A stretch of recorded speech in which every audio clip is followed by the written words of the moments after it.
Hola, ¿cómo están? Otra edición de Documenta. Hoy estoy en la CGT, en el segundo piso. Aquí, hace aproximadamente 54 años, un doctor llamado Pedro Ara embalsamó el cadáver de Eva Perón. En rigor, los familiares de Eva Perón nunca quisieron que su cadáver fuera embalsamado. Ellos apuntaban a una decisión más tradicional, que era enterrarla en el cementerio de la Recoleta. Pero el general Juan Domingo Perón impuso su criterio y el cuerpo de Evita finalmente fue embalsamado. A partir de este hecho, esta decisión, la historia del cadáver de Evita tuvo muchísimas vueltas, muchísimos trazos sinuosos y oscuros.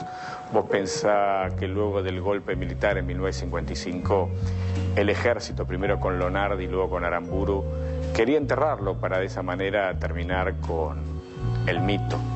Sin embargo, la Armada, encabezada por el vicealmirante Rojas, pensaba una salida más drástica, directamente incinerarlo, para, en definitiva, terminar con el mito.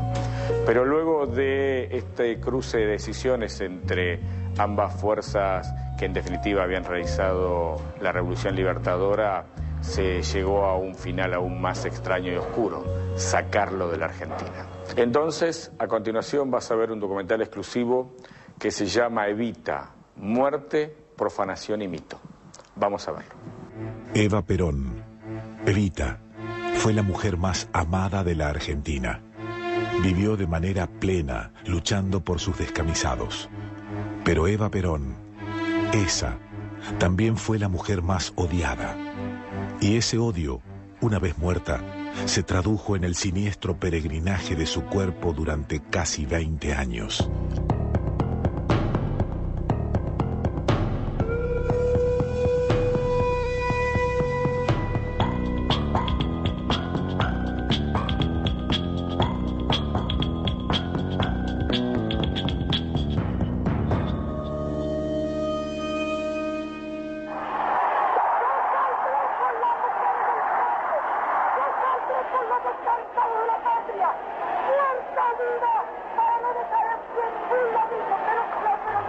Su forma de hablar, luchar y actuar con el pueblo le generó una larga lista de enemigos.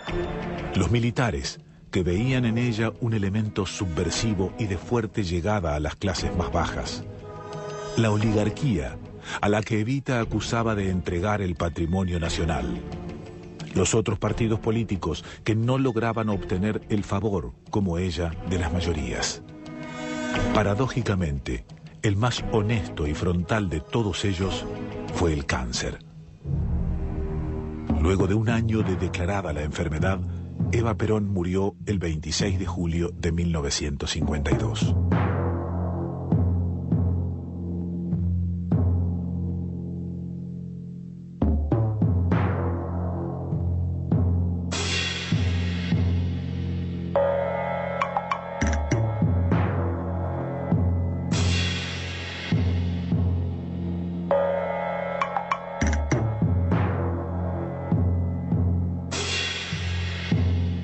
El 26 de julio también nos convocan. Yo voy a la residencia presidencial. Ahí estaba toda la plana mayor del gobierno, de los líderes sindicales, de las líderes femeninas, de los líderes del partido, esperando noticias. Nicolini, que era ministro de Comunicaciones del gobierno de Perón, muy amigo de Evita, dice: lamento decirles que a las 20:25 Evita falleció. Cumple la Subsecretaría de Informaciones de la Presidencia de la Nación el penosísimo deber de informar al pueblo de la República que a las 20:25 horas ha fallecido la señora Eva Perón, jefa espiritual de la nación. Pues yo creo que ese día muchos enemigos de nosotros, muchos enemigos de Evita, incluso aquellos que habían puesto en las paredes "Viva el cáncer", sí, creo que ese día sintieron un toque de, diría yo, por lo menos de reconsideración. Creo, a lo mejor me imagino. A veces la naturaleza humana es peor de lo que suponemos. Bueno, allí falleció Evita. Tuvimos 15 días de velatorio. Inmensas colas en medio de la lluvia. Estaba en primer año de colegio militar y recuerdo que en 2 oportunidades tuve que concurrir con otros cadetes al Consejo Deliberante a hacer guardia junto al féretro de Eva Perón. Pude apreciar personalmente el sentir de un pueblo, una parte muy importante y masiva del pueblo, a través de largas colas, de muchas cuadras de cola para poder rendir el último homenaje a Eva Perón, pero también estando junto al féretro podía apreciar el sentimiento del pueblo, porque en aquel entonces, sobre todo años después, se decía que se había enviado la gente ahí, le habían llevado la fuerza. No, había un sentimiento popular auténtico. El funeral se llevó a cabo durante 2 semanas. Millones de argentinos desfilaron delante de su cuerpo para rendir el último adiós a quien consideraron desde siempre su abanderada. Y ahí yo miraba el cadáver de Eva Perón y me impresionó como una belleza particular. Tenía el peinado bien tirante hacia atrás, los dedos de la mano cruzados, las uñas esmaltadas en color natural y un rosario blanco. Y años después lo relacioné con que ese cuerpo frágil, que en ese entonces tenía 33 años, en 1952, 7 años antes, en 1945, esa mujer de apenas 25, 26 años de edad, esa mujer y un gremialista instrumentaron el 17 de octubre de 1945.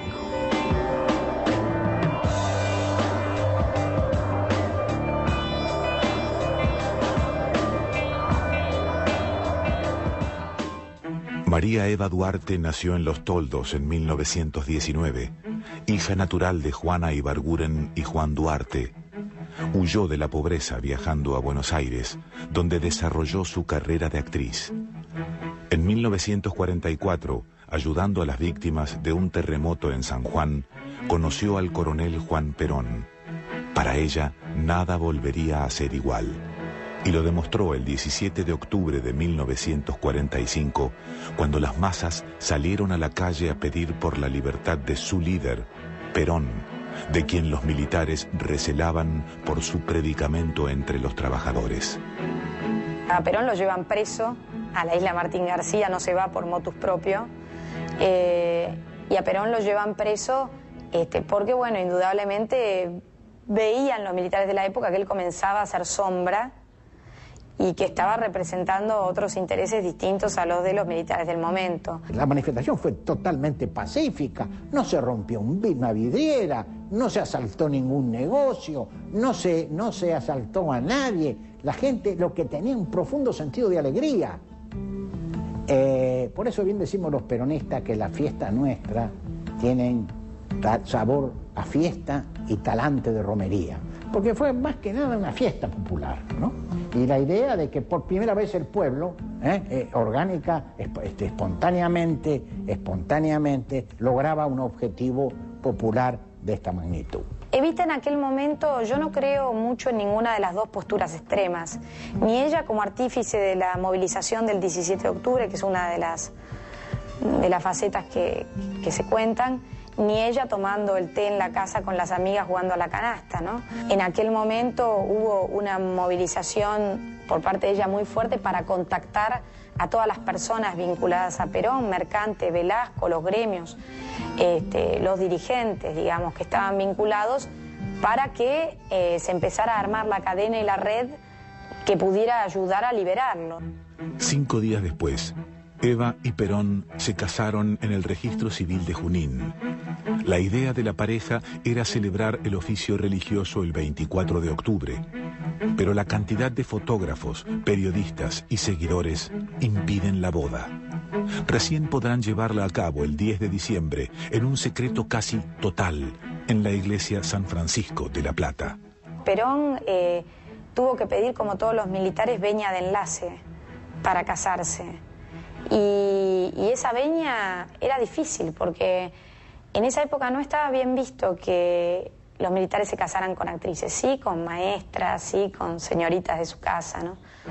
La fórmula sostenida por el Partido Laborista, Perón-Quijano, triunfó en las elecciones del 24 de febrero de 1946. Reunieron casi 300.000 votos más que la Unión Democrática, donde confluyeron los demás partidos políticos. Perón asumió el poder el 4 de junio. Y esa mujer distinta, como no podía ser de otro modo, se encargó de hacer política de una manera distinta. Y empieza la señora Eva Perón ya, empieza a formar lo que le llamó lo que era la ayuda social. Inmediatamente se sucedieron manifestaciones de un inmenso amor al pueblo, hogares de ancianos, hogares de tránsito, hogares para empleadas, escuelas de enfermeras y células mínimas que hoy se extienden por todo el territorio de la patria y representan el ejercicio de un importantísimo derecho, el derecho a la solidaridad humana. Eva se había transformado para la gente en Evita, su compañera. Pero los desplantes a las damas de beneficencia y a las figuras más encumbradas de la aristocracia le generaron una cantidad de odios similar a la de los afectos. Era una mujer que más que nada sobresalía por su temperamento, por su carácter. Activa, diligente, autoritaria, enfervorizada. Ella había descubierto el hombre de su vida y dice: yo no consigo el cielo sin Perón. Pero al mismo tiempo había asumido con fanatismo la causa de los pobres, de los marginados, de los humildes, y se sentía tremendamente orgullosa de ese rol que había asumido, ¿no? Los logros obtenidos por las clases populares durante la primera presidencia de Perón y la economía creciente del país contribuyeron para que Perón apostara a ser reelecto en los comicios de 1951. La CGT propuso que Evita fuera la compañera de fórmula, pero hubo dos grandes impedimentos. Fueron dos razones.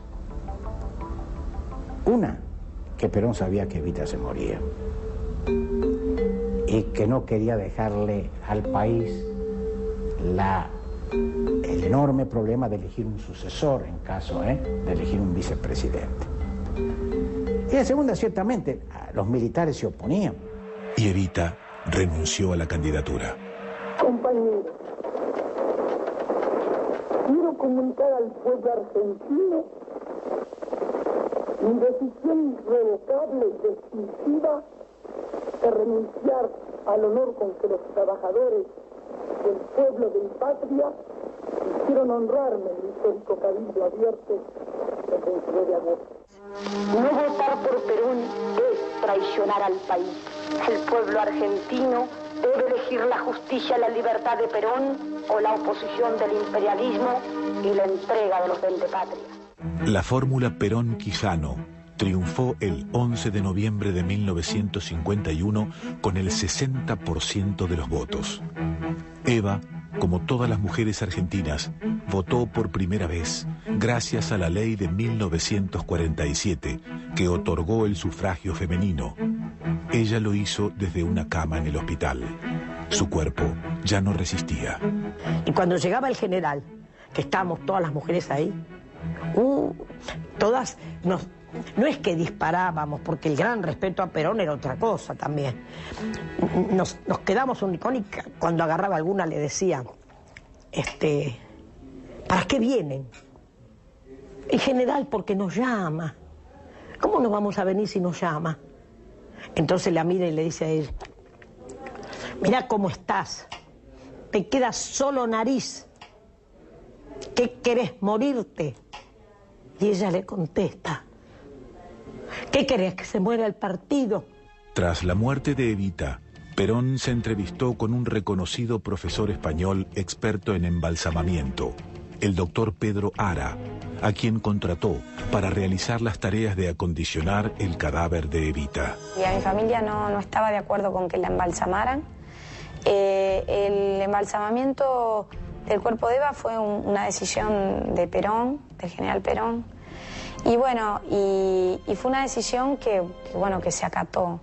Poco más de 2 semanas después de la muerte de Evita, el 12 de agosto de 1952, el doctor Ara comenzó los trabajos de embalsamamiento en el segundo piso de la CGT, organismo que Eva siempre había sentido como propio y donde permanecería el cuerpo.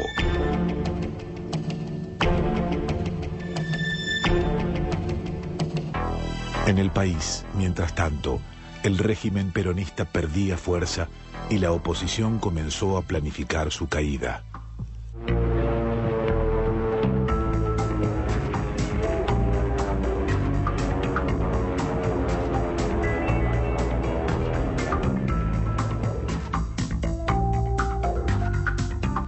El 16 de septiembre de 1955, la llamada Revolución Libertadora tomó el poder.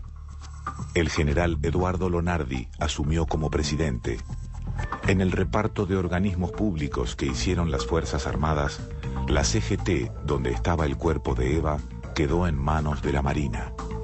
El cadáver queda en la CGT y 4 diputadas, porque yo fui diputada nacional 2 veces y concejal 1,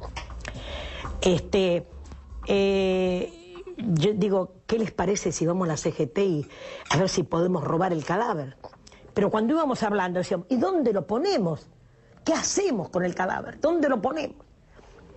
Bastó llegar a la CGT, ahí estaban todos los salvadores, pero ni subir el escalón te dejaron. Cuando las tropas que ingresaron a la CGT descubrieron el cuerpo, se organizó una junta médica para verificar si pertenecía a Eva Perón.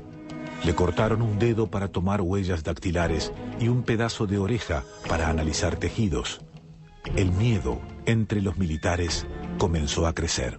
Había como un temor que todos aquellos que amaban profundamente a Evita salieran a hacer justicia por mano propia, ¿no? Aparte con la bronca que había por el propio gobierno militar tan devastador de ese momento. Al comprobarse que el cadáver hallado en la CGT era el de Evita, comenzaron las discusiones. La Marina, con el almirante Isaac Rojas a la cabeza, quería destruirlo. El ejército, a cargo de Lonardi, enterrarlo en un lugar secreto. Triunfó la opinión del ejército. Pero el 13 de noviembre de 1955, mediante un golpe interno, el general Pedro Eugenio Aramburu derrocó a Lonardi. Aramburu siguió adelante con la idea de enterrar el cadáver secretamente y dio comienzo a la proscripción de todo lo que tuviera que ver con el peronismo. Fuimos inhibidos de nuestros bienes, fuimos acusados de latrocinio, de negociado, de corrupción. El cuerpo de Evita pasó a ser un trofeo de guerra. El 23 de noviembre, el jefe del Servicio de Inteligencia del Ejército, teniente coronel Carlos Eugenio Mori Koenig, retiró el cadáver de la CGT y lo llevó a sus oficinas de la CIE en Callao y Viamonte, a pocas cuadras del centro de la ciudad de Buenos Aires. A finales de 1955 se hace presente en la CGT, en el edificio de la CGT, donde se encontraba guardado el cadáver de Evita, una delegación de militares que estaba encabezado por Eugenio Mori Koenig. Este militar habla con el doctor Pedro Ara, que era a la sazón el embalsamador que había designado Perón, y en esta lo que resuelven es llevarse el cadáver para, bueno, ocultarlo por un tiempo hasta ver cuál es el destino final que se va a dar al mismo. Bueno, al parecer el jefe del Servicio de Inteligencia del Ejército, el teniente coronel Mori Koenig, que era el que había retirado el féretro de la CGT 2 meses después de la Revolución Libertadora y que lo sometió a todo un peregrinaje, a una vejación, que había enloquecido, invitaba gente y le mostraba en su despacho del Servicio de Inteligencia del Ejército, en el segundo piso, le mostraba que tenía allí el féretro y lo tenía parado el féretro, ¿no? Sobre la relación de Morikeni con el cadáver hay muchas versiones. Yo personalmente descreo, digamos, de las mismas en cuanto sobre todo a que haya habido un contacto sexual con el cuerpo, porque el cuerpo de Marzamado tenía la textura de una pieza acartonada, dura, por lo tanto es posible que esto realmente no haya sido posible. Le mostraba el cuerpo incluso. Entonces, esto pasó con María Luisa Bember, la recordada cineasta, que bueno, que espantada salió a contárselo a un amigo suyo, el jefe de la Casa Militar, que era entonces el capitán de navío Francisco Manrique. Manrique se lo comentó al presidente Aramburu y bueno, se molestó muchísimo porque él había dado la orden de darle cristiana sepultura, que en realidad quiere decir, en los hechos concretos y reales, darle un entierro clandestino, ¿no? Pero darle un entierro. Antes que las acciones de Morikeni tomaran estado público, el general Aramburu decidió reemplazarlo al frente del Servicio de Inteligencia del Ejército y quitarle la custodia del cuerpo de Eva. El coronel Héctor Cabanillas se hizo cargo del Servicio de Inteligencia y del cuerpo de Evita. Pero, temeroso del robo del cadáver, comenzó a dormir en su oficina. Una noche aparecieron flores en el pasillo. El secreto se sabía, y el jefe de la CIE decidió trasladar las pruebas. Así, el cadáver estuvo escondido detrás de la pantalla de un cine de la porteña Avenida Córdoba. Y en ese tiempo Cabanillas también sintió la presión de la resistencia peronista. Se suponía que sabían ellos, los peronistas, los dirigentes peronistas sabían mucho de dónde estaba el cadáver, porque si uno no se entiende por qué aparecían velas encendidas o flores en las proximidades donde estaba el féretro, ¿no? Eva Perón volvía a ser un peligro para quienes se habían apoderado del poder. El capitán de navío Francisco Manrique, jefe de la Casa Militar, se contactó con el teniente coronel Alejandro Lanusse, jefe del Cuerpo de Granaderos a Caballo y custodia oficial del presidente. Y Lanusse, teniente coronel por aquel entonces, admiraba mucho a Aramburu y además también le gustaba un poco verse mezclado en las grandes cosas, así que le transmitió todo esto al capellán del regimiento, que era un gran amigo suyo, el padre Francisco Paco Rodger, de la Compañía de San Pablo. El padre Rodger entra a cumplir un rol protagónico muy importante porque es la persona que designa a la iglesia para encargarse específicamente, por pedido de Aramburu, del traslado del cuerpo hacia Europa. Un hombre clave en la ruta del cadáver de Evita fue el padre Giulio Madurini, miembro de la Compañía de San Pablo en Milán. Madurini recuerda lo que le confió el padre Francisco Rodger. Padre Rodger, che era cappellano della scuola di marina da Buenos Aires, radunò i suoi militari e disse non possiamo accettare che venga maltrattata una salma di chiunque sia. Allora, per piacere, andate, bastonate quelli che maltrattano il cadavere e mi portate la salma qui. Quando ebbe la salma lì disse adesso cosa ne facciamo, e siccome lui era stato in Italia disse la portiamo in Italia perché sia al di fuori di pericoli di maltrattamenti, perché in Italia sarà trattata bene. El Vaticano debía estar al tanto del plan. Por eso, Rodger se trasladó a Milán para hablar con el padre Giovanni Penco, superior general de la Compañía de San Pablo. Penco debía lograr el consentimiento del plan por parte del Papa Pío XII y evitar los papeleríos oficiales que pudieran incriminar a militares y religiosos. Entonces se imagina una manera de decirle al Papa que se va a hacer esto y para que el Papa esté informado y no mucho más. Es decir, no se busca abrir un expediente, por decirlo de alguna manera, y todo un trámite formal, porque ellos creían que si se ponía en marcha toda la estructura del Vaticano, seguramente la Santa Sede no iba a dar su aprobación. Se buscó una manera de llegar. Penco fue a hablarlo personalmente a Pío XII, decirle vamos a hacer esto buscando su asentimiento, que le diera la luz verde, bueno, que asintiera, y efectivamente esto fue lo que ocurrió. A 5 años de ese 26 de julio de 1952, la cúpula de la Revolución Libertadora y sectores de la Iglesia, con la falsa coartada de darle cristiana sepultura, cerraron el plan para desembarazarse de su odiada enemiga. El cuerpo de Eva Perón comenzó su secreto derrotero por Europa bajo una identidad desconocida. Está terminando el primer bloque de este documental exclusivo que se llama Evita, Muerte, Profanación y Mito. Como te dije al principio del programa, hoy estoy en la CGT, en el segundo piso. Precisamente en este lugar, físicamente hablando, el doctor Pedro Ara embalsamó el cuerpo de Eva Perón. Aquí mismo trabajó en soledad tratando de cumplir un mandato específico del general Juan Domingo Perón. Lo que vas a ver a continuación, luego de la tanda, es la decisión de la Revolución Libertadora de sacar el cuerpo de la Argentina y llevarlo a Italia, hacerlo desaparecer. Aunque te parezca extraño y peculiar, la Revolución Libertadora pudo hacer ese movimiento porque fue respaldado por la Iglesia Católica Argentina y por el Vaticano. Sin el respaldo de la Iglesia Católica aquí en el país y sin el respaldo del Vaticano allá en Roma, el cuerpo no hubiera desaparecido 14 años. Entonces, vamos a la tanda y cuando volvemos, segunda parte de este documental exclusivo, Evita, Muerte, Profanación y Mito. Seguimos con Documenta. Lo que vas a ver a continuación es el segundo bloque, el bloque definitivo de un documental exclusivo que se llama Evita, Muerte, Profanación y Mito.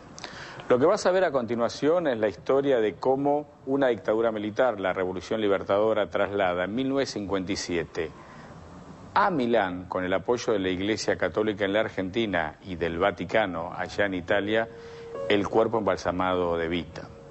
Durante 14 años el cuerpo está enterrado en el cementerio de Milán, no con el nombre de Eva Perón, sino con el nombre de una ciudadana italiana llamada María Maggi de Magistri, y bajo esa identidad el cuerpo estuvo ahí hasta que, fíjate qué paradoja, otra dictadura militar, en este caso la Revolución Argentina, en ese momento encabezada por el general Lanusse, decide devolverle el cuerpo al general Juan Domingo Perón. Fíjate entonces la parábola de la historia argentina. Una dictadura se lleva el cadáver para que el mito no le haga mella.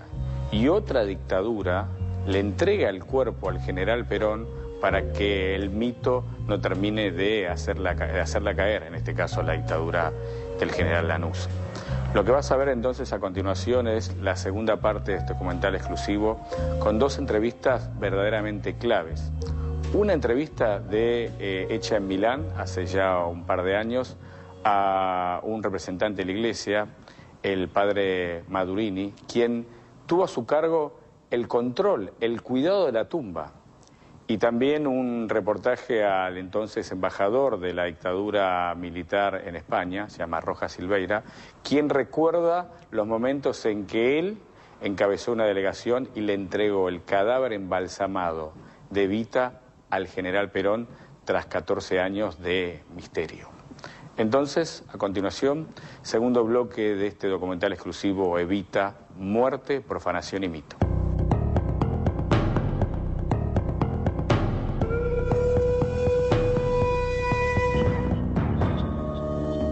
Evita, la abanderada de los pobres, o esa que no merecía ni ser nombrada, no pudo descansar en paz desde aquella noche del 26 de julio de 1952, minutos antes de las 8:30, cuando la venció el cáncer.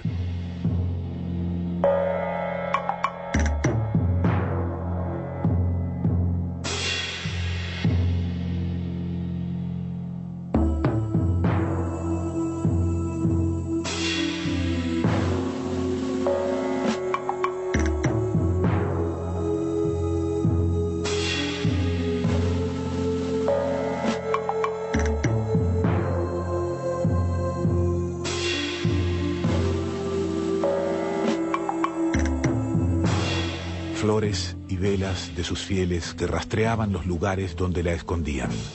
Conjuras y planes secretos de sus enemigos que temían hasta del poder de su cadáver. El 23 de abril de 1957, a bordo del buque Biancamano, partió hacia Génova un cajón conteniendo el cadáver de Evita. Para que el cuerpo no se moviera dentro del ataúd, lo rellenaron con piedras. A mediados de mayo, el barco llegó a Italia. Allí lo recibió el padre Penco, de la Compañía de San Pablo en Milán, quien se encargó de trasladarlo en una camioneta hasta el cementerio Maggiore.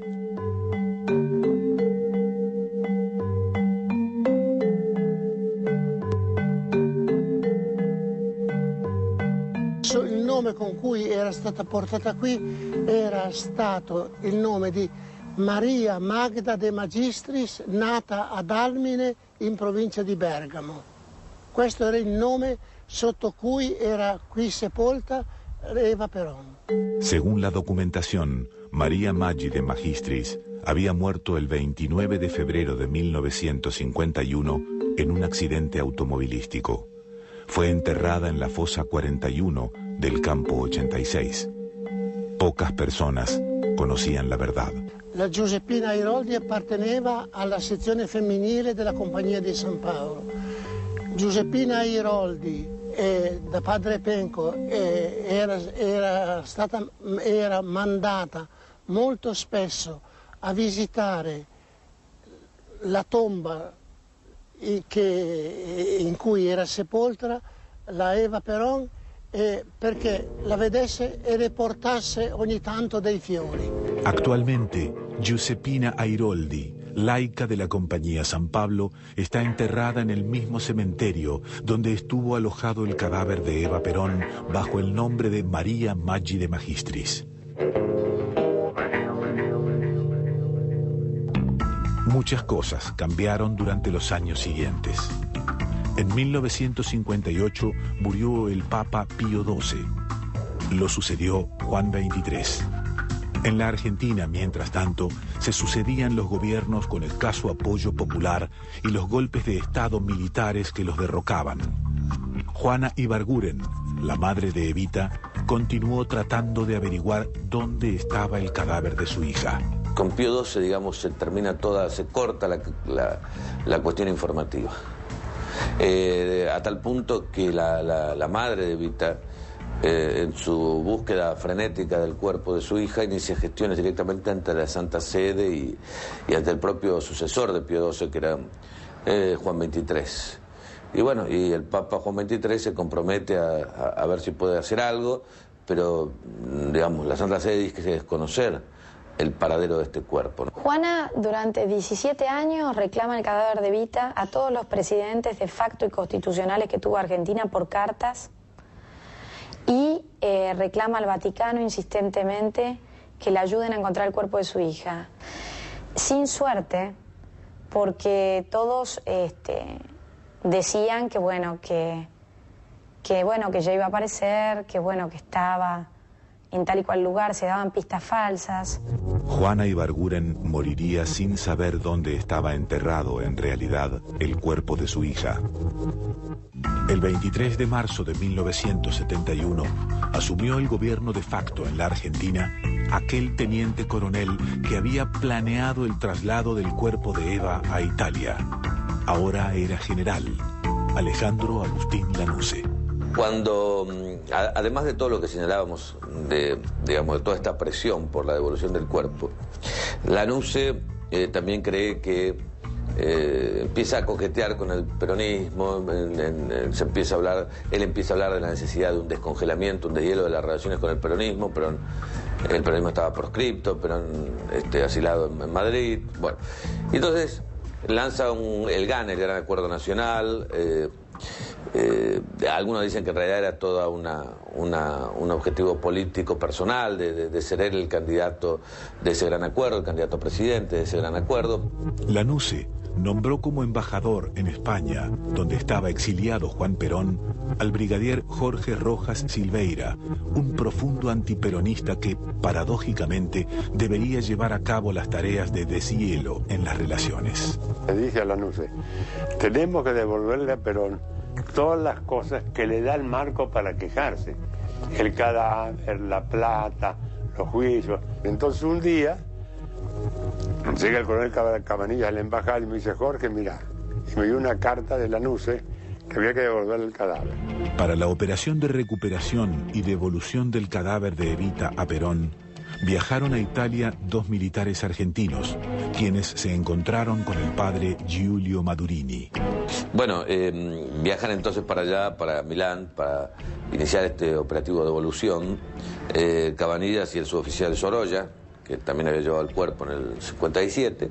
Questi che io chiamo dei servizi segreti, il colonnello Cabanillas e il suo aiutante, non so che lei mi ha detto, vennero qui, mi dissero che praticamente si lasciarono che facessi io tutta la práctica. La exhumación del cadáver, que estaba bajo el nombre de María Maggi de Magistris, se realizó el 1 de septiembre de 1971, 14 años después de haber sido enterrado en el cementerio de Milán. Pero era una situación de mucho nervio, hasta que finalmente logran abrir el féretro, que tampoco les permitían. Se encuentra que el cuerpo estaba en primer lugar, lo cual esto los tranquiliza mucho, pero también que estaba, como había sido embalsamado, estaba en perfectas condiciones. Esto genera un asombro de los operarios ahí del cementerio, algunos de los quali empiezan a gritar milagro, milagro. Si trovarono di fronte non a un cadavere, a una salma ancora integra, intatta, perché la salma era stata mummificata, si dice così, mummificata in Argentina.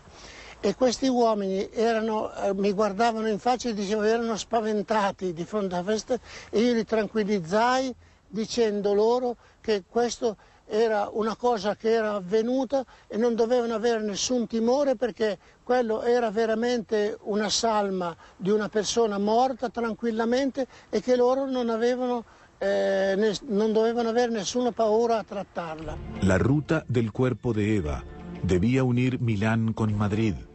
En Puerta de Hierro, la residencia de Perón en la capital de España, estaban alojados junto con el general, su nueva esposa Isabelita y su secretario privado José López Rega. El cadáver de Evita y los encargados de trasladarlo pasaron de Milán a Génova. De Génova entraron a territorio francés: Savona, Toulon, Montpellier, Perpiñán. Luego cruzaron la frontera para entrar en España. Le vamos a devolver el cadáver.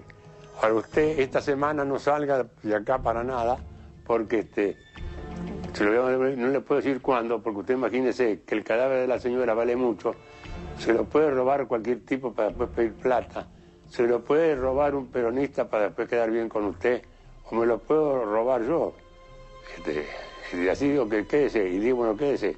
Y se quedó, pero... Es un día y medio de viaje, ¿no? Sale una mañana, llega el otro día a la nochecita, va por tierra, lo llevan en una camionetita de la funeraria Fusetti de Milán, siempre, por supuesto, pensando que era María Maggi de Magistris, por lo menos el chofer, bueno, todos los que la compañía que alquiló el transporte y demás.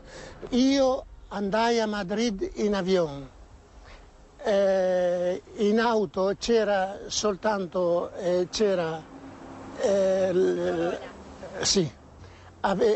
aveva quando partì da Milano c'era il nome di María Magda de Magistris. Y este hombre, bueno, Sorolla tiene que supervisar un día y medio el traslado. Tenía terror también porque pensaba que en el camino podían, no sé, sorprender a los montoneros o, bueno, no sé, cualquier otra organización, y tenía realmente mucho miedo, pero las cosas le salieron bien, un día y medio de viaje, iba llamando en cada parada Cabanillas. Ad un certo momento, credo, quando arrivarono alla frontiera spagnola, con qualche stratagemma questo uomo riuscì a mandare al bar a bere l'uomo del trasporto e cambiò il nome, la targa dei nomi, tolse via il nome di Magda De Magistris e mise il nome di Eva Perón sul féretro. Ahí se dio cuenta el chofer del furgón que no era María Magda De Magistris, sino que era alguien mucho más importante. Se puso muy mal, pero le dijeron ahí en la frontera que tenía que pegar la vuelta, cambiaron a otro furgón. Y bueno, el hombre no quería saber nada, pues no, yo tengo un cometido, no me hagan esto, tengo que llevarlo a Madrid, pero cuando se dio cuenta de toda la policía que había y todo, bueno, se puso muy nervioso, finalmente desistió, pegó la vuelta con su furgón y bueno, y el otro furgón llegó hasta Puerta de Hierro para la devolución a Perón, que como llega a Madrid a las inmediaciones en torno a las 8:25, es decir, el día que murió Evita, Cabanillas lo demora un poco para que no coincida la devolución del cuerpo con la hora de la muerte de Eva Perón. Por ahí me hablan a casa y me dicen, bueno, entre las 8 y las 8:30, entre las 8:20 y 8:30 llega el cadáver allá digo, no, espérate, entre 8:20 y 8:30 no, porque 8:25 murió Eva Perón y van a creer que lo hago entregámelo a las 9:15. Bueno, y así paramos un poco. Yo me fui, ahora va a venir el cadáver, y el cadáver llegó con Cabanillas en un camioncito que repartía chocolates, que decía leche y tal. Bueno, sacamos el cadáver, lo llevamos, se abrió el cajón con una cosa de abrir lata, porque el fuego era lo único que destruía, lo que hacía era. Bueno, y ahí se la vio, y bueno, y empezamos a hablar, y después venía la parte de la entrega del cadáver. A Madrid ho detto, se io lascio qui ancora il mio nome, allora i giornalisti, i miei colleghi giornalisti sanno che sono io l'unico e mi vengono immediatamente a interrogare perché io dica. Allora diedi un altro nome e l'altro nome che diedi era Alessandro Angeli. Estaban presentes Perón, Isabelita, Jorge Daniel Paladino, y después un curita que se había casado a él, Isabelita. Y por el otro lado estábamos yo, Cabanillas y Angeli, que era el obispo que había cuidado el cadáver de Eva allá en Italia. Perón allora mi offrì persino di bere una birra insieme con lui e mi ricordo che c'era un uomo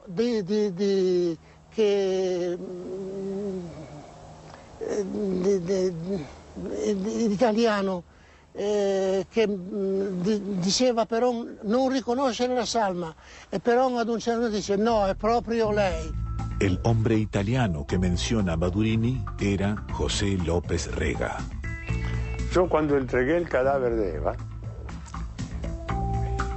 empezamos a revisar. Y Perón le miró acá atrás de la oreja, tenía la nariz rota. Y López Rega dijo una cosa que yo nunca pude ver. Revisémosle la pierna porque se acuerda la puñalada, dijo el puntazo que le dio en el Rosario esa vez a la señora. Cállese, le dijo Perón. Perón era di una calma straordinaria. Mi ringraziò molto di quello che io facevo e mi diede perché fossi mi diedero la corona del Rosario che Pio XII aveva dato a Eva quando era andata in udienza, e io la consegnai a Perón e Perón, ricevendo la corona da me, la corona del Rosario di Eva, la baciò di fronte a me e la mise nelle mani di Eva allora. El cuerpo de Evita quedó en la residencia de Madrid junto a Perón, Isabel y López Rega. Pero las convicciones esotéricas del secretario privado del general no dejaron a Evita descansar en paz. Y la mantuvieron después lo dejamos en un jardín de invierno. ¿no? Y ahí quedó mucho tiempo el jardín. Le digo, pero ¿por qué no le entierran? No lo dejamos acá porque yo, señor embajador, todas las noches hago unos pases para que los manes de la señora pasen a la señora Isabelita que duerme acá arriba. Entonces yo me empecé a reír y me dice, ¿de qué se ríe, señor embajador? Digo, usted López Rega, ¿de qué cree que no me ría lo que me está diciendo? Perón regresó a la Argentina y fue electo presidente por tercera vez el 12 de octubre de 1973. El cuerpo de Eva quedó en Puerta de Hierro y siguió allí cuando murió Perón y asumió la presidencia su compañera en la fórmula, Isabelita. Recién podría volver a su país en 1974 y como intercambio de otro cadáver. Montonero secuestra del cementerio de La Recoleta el cadáver del general Aramburu y pide a cambio de su devolución que traigan el cuerpo de Evita hacia la República Argentina. Y ahí es donde se produce, López Rega creo que se encarga de todo este tema, de traer el cadáver nuevamente hacia un mausoleo que iba a construirse en la Quinta de Olivos. Luego pasamos por otro tiempo también muy difícil en la familia que tuvo que ver con lograr que López Rega e Isabelita decidieran la restitución del cuerpo a la familia. El cuerpo se exhibió, gran parte del pueblo argentino pudo ir a darle su adiós nuevamente cuando estuvo restaurado. Eso es algo con lo que nunca se estuvo totalmente de acuerdo, porque en verdad nosotros creemos que los muertos tienen que tener cristiana sepultura y que ella ya había sufrido mucho. Sobre todo todas las agresiones, bueno, el haber estado parada con brea, el tener quebrada la nariz de un puñetazo, el tener punzado el cachete izquierdo de su cara y bueno, y quebradas las piernas y los brazos, el tener una falange menos, bueno, todas situaciones muy desagradables. El 24 de marzo de 1976, el gobierno de Isabel fue derrocado por un golpe encabezado por Jorge Rafael Videla. Evita, aún a más de 2 décadas de su muerte, seguía poniendo nerviosos a los militares. Cuando Videla asume con su junta el nuevo golpe militar, en el año 76, el más sangriento de la historia, decide que no puede entrar a Olivos porque allí está el cuerpo de Evita y esto le daba una imposibilidad de hacerse cargo de la residencia.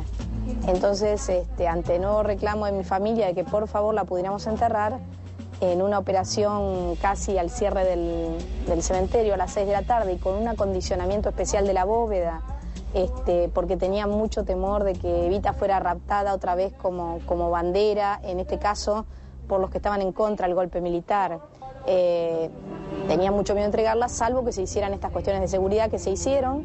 Es una bóveda que, bueno, primero que está enterrada en el segundo subsuelo a 6 metros de profundidad y que tiene todas las normas de seguridad que la Junta pidió para entregarla.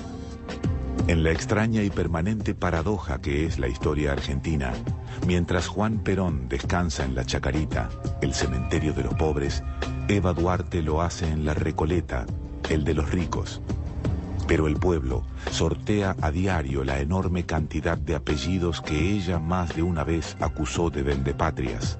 Y sortea también los de algunos que secuestraron y mancillaron su cuerpo, para llegar hasta allí, dejar sus flores y honrarla.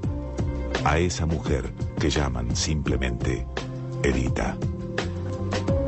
Está terminando esta edición de Documenta y como siempre hacemos al final, creo que vale la pena presentar algunas conclusiones, por lo menos desde mi perspectiva.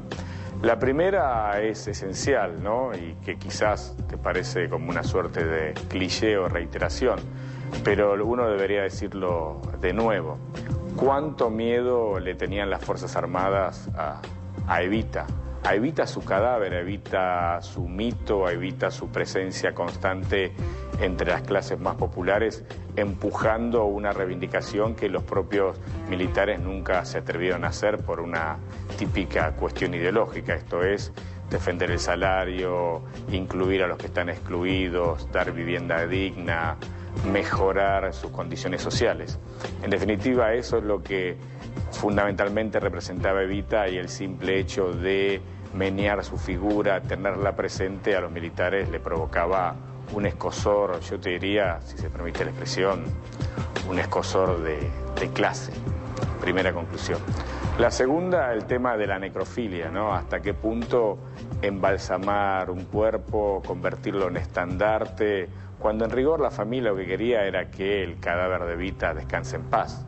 Esto es una tumba y cada 26 de julio llevarle una corona, hacerle un acto político, pero que el cuerpo esté ahí, en un lugar fijo, yo te diría inamovible, por el tiempo y la historia. Y al final un asunto que creo que vale la pena contarlo porque tiene que ver también con la historia del peronismo. Vos pensás que cuando Isabelita ya era poder, estaba al frente de la presidencia, ella vivía en la Quinta Olivos.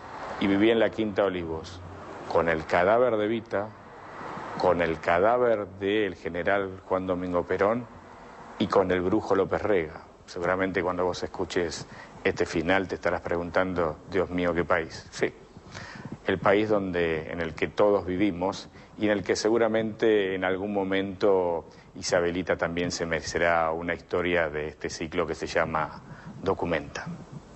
Chao, hasta la semana que viene.